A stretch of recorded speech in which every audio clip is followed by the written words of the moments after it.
রূপালী ঝর্ণার পৌরাণিক কাহিনী, শ্রুতিকথা। একসময় স্বর্গে একটি নিয়ম ছিল যে সম্রাটের অনুমতি ছাড়া কোনো দেবতা ভালোবাসতে পারবে না। তবে এই নিয়মের বিরুদ্ধে গিয়েছিল অ্যাঙ্গাস ও পারিসা নামের দুই দেবতা। তোমাকে অনেক ভালোবাসি প্রিয়তম। আমিও। অ্যাঙ্গাস, পারিসা, তোমরা কি স্বর্গের নিয়ম জানো না? তোমাদের সাহস কি করে হলো? পাহারাদার, তাদেরকে এখনই বন্দি করে সম্রাটের কাছে নিয়ে যাও। না না, দয়া করো। বসো এখানে। অ্যাঙ্গাস, তুমি নিজে একজন স্বর্গের দেবতা। কোথায় তুমি অন্যদের শাসন করবে তা নয়, উল্টো তুমি নিজেই নিয়ম ভঙ্গ করে ফেলেছো। তোমার সাহস কি করে হলো? তুমি খুবই ভালো করেই জানো স্বর্গে এটা অপরাধ। মহামান্য সম্রাট, অ্যাঙ্গাসের কোনো দোষ নেই, সব দোষ আমার।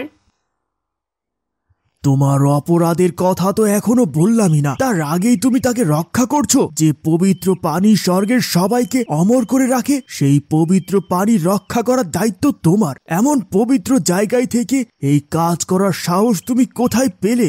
এই পাপের জন্য তোমার কঠিন শাস্তি হওয়া উচিত। সম্রাট, দয়া করুন, আপনার যা শাস্তি দেওয়ার আমাকে দিন। পারিসাকে কোনো শাস্তি দেবেন না, সব দোষ আমার। আমার সামনেই একে অপরকে রক্ষা করতে চাইছো? স্বর্গের নিয়ম কানুন কি সব হারিয়ে ফেলেছো?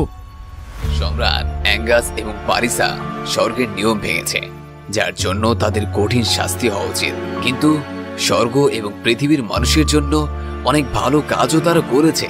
তাদের যদি আপনি নরকে পাঠিয়ে দেন, এটা হয়তো অন্য দেবতারা মেনে নেবে না। তাদের দয়া করুন সম্রাট।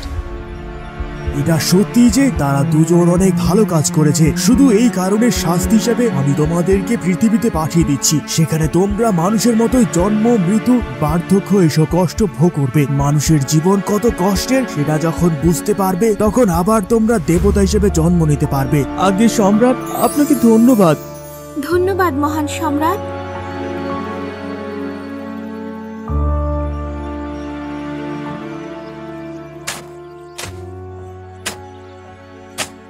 প্রিয়তমা, তোমার কি কষ্ট হচ্ছে? না প্রিয়তম, জীবন যত কঠিনই হোক না কেন, তুমি সাথে থাকলে আমি সবকিছু সহ্য করে নিতে পারবো। যদিও পৃথিবীর জীবন অনেক কঠিন, কিন্তু এখানে আমরা স্বাধীন। কারো কাছে থেকে আমাদের আর লুকিয়ে থাকতে হবে না। আমি শুধু চাই এই শাস্তি যেন সারা জীবন থাকে। আমরা চাষবাস করব আর একসাথে থাকব।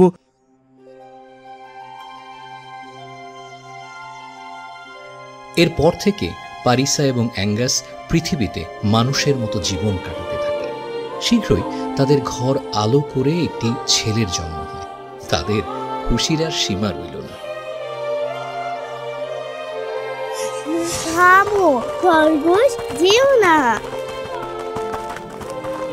বেশি দূরে যেও না বাবা, তুমি হারিয়ে যাবে। খরগোশ, দাঁড়াও আমার জন্য।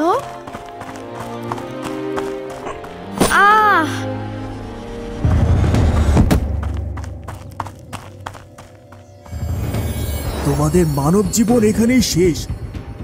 আমার সাথে স্বর্গে চলো। তুমি দেবতার ছেলে, স্বর্গই তোমার আসল ঠিকানা।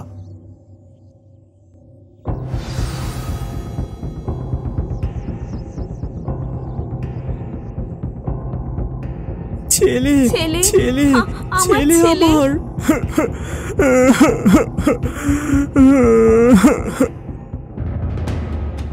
শুনুন, আপনি কি এখানে 5-6 বছরে কোনো বাচ্চাকে খেলতে দেখেছেন? আমি দেখিনি।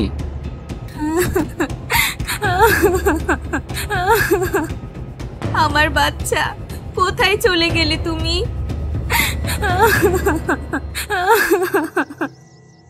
শান্ত হও প্রিয়তমা, আমার মনে হয় সে খেলতে গিয়ে হারিয়ে গিয়েছে। আমি খুঁজে আনছি তাকে।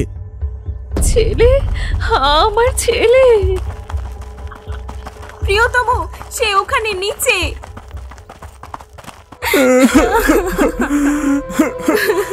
আমার ছেলে, তুমি কেন এভাবে আমাদের ছেড়ে চলে গেলে? হে ঈশ্বর, শাস্তি দিলে আমাকে দিন, আমার ছেলেটাকে কেন শাস্তি দিলেন?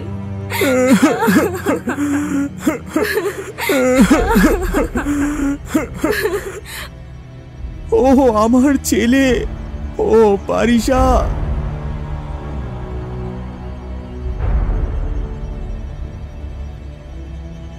ও আমার ছেলে, আমার প্রিয় ছেলে। ছেলের মৃত্যুর পর অ্যাঙ্গাস এবং পারিসা গভীর দুঃখে ডুবে যায়।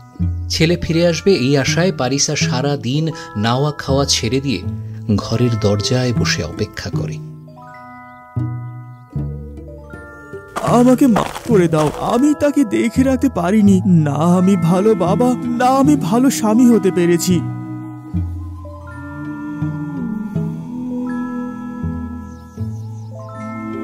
আহারে, তাদের তো একটাই ছেলে ছিল, সেও পাহাড় থেকে পড়ে মারা গেল। তাদের জীবন থেকে সব আনন্দ হারিয়ে গেছে। কত দিন হয়ে গেল, অথচ মা এখনো প্রতিদিন ছেলেটার জন্য কাঁদে। মহারাজ, আপনি কি এভাবেই অ্যাঙ্গাস আর পারিসাকে কষ্ট পেতে দেখবেন? এখন তারা সাধারণ মানুষ, তাদের নিয়ে তোমাকে এত চিন্তা করতে হবে না।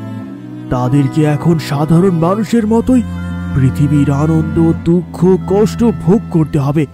তাহলেই তারা বুঝতে পারবে কেন দেবতাদের জন্য মানুষের এই নিয়মগুলো নিষিদ্ধ করা হয়েছে।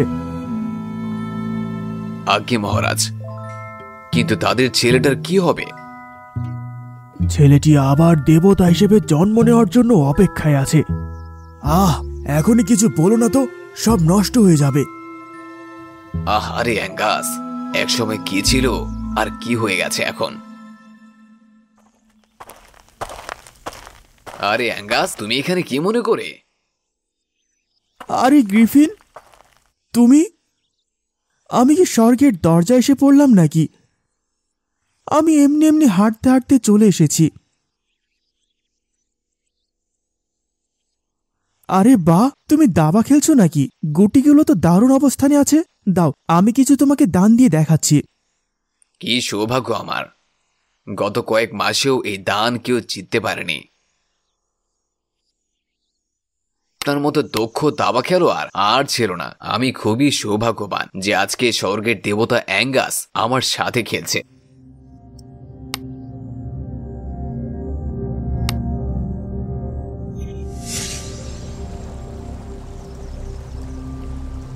চেকমেট। তো আমি জিতে গেলাম। আমি এত দিন ধরে দাবা খেলছি, আজকে আপনি আমাকে একবারে হারিয়ে দিলেন। আমি তো অনেক দিন হলো দাবা খেলি না। আসলে আমার ছেলে মারা যাবার পর থেকে কিছুই করতে ভালো লাগে না। তো আরেকবার খেলবে নাকি? আজকে আর খেলবো না, আবার আরেকদিন। আজকে তো সারাদিন খেললাম। প্রাসাদে ফিরতে হবে। সম্রাট আমাকে দেখতে না পেলে রাগ করবেন। সারা দিন? স্বর্গের একদিন মানে তো পৃথিবীর 1 বছর। আমাকে এক্ষুনি বাড়ি যেতে হবে। পারিসা, পারিসা বাসায় তো নেই। কোথায় গেল?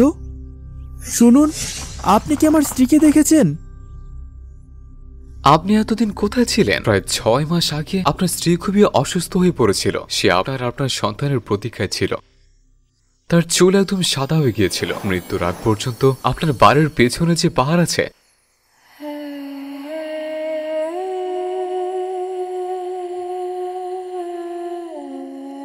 সেখানে বসে আপনাদের জন্য অপেক্ষা করেছে। এরপরেই এক আশ্চর্য ঘটনা ঘটে। তার সাদা চুলগুলো একটা ঝর্ণা হয়ে গেল। আপনার বাড়ির পেছনে সে রূপালী ঝর্ণাটা এখনো আছে। হায় ঈশ্বর, আমার স্ত্রী! এ আমি কি করেছি?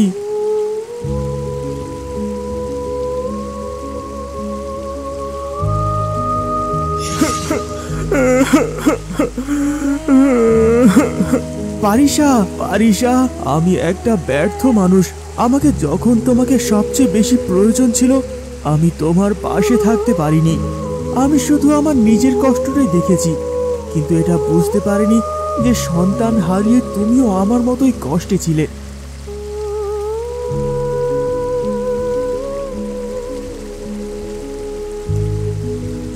পারিসার কথা মনে করে কাঁদতে কাঁদতে অ্যাঙ্গাস সেই ঝর্ণার পাশেই মারা যায়। তার মৃতদেহটি সেই ঝর্ণার পাশে একটি পাহাড়ে পরিণত হয়। তখন থেকে লোকেরা একে পাহাড়ের রূপালী ঝর্ণা বলে। আর সেই সাথে এই গল্পটিও বলে যেন সময় থাকতেই মানুষ তাদের পরিবারের যত্ন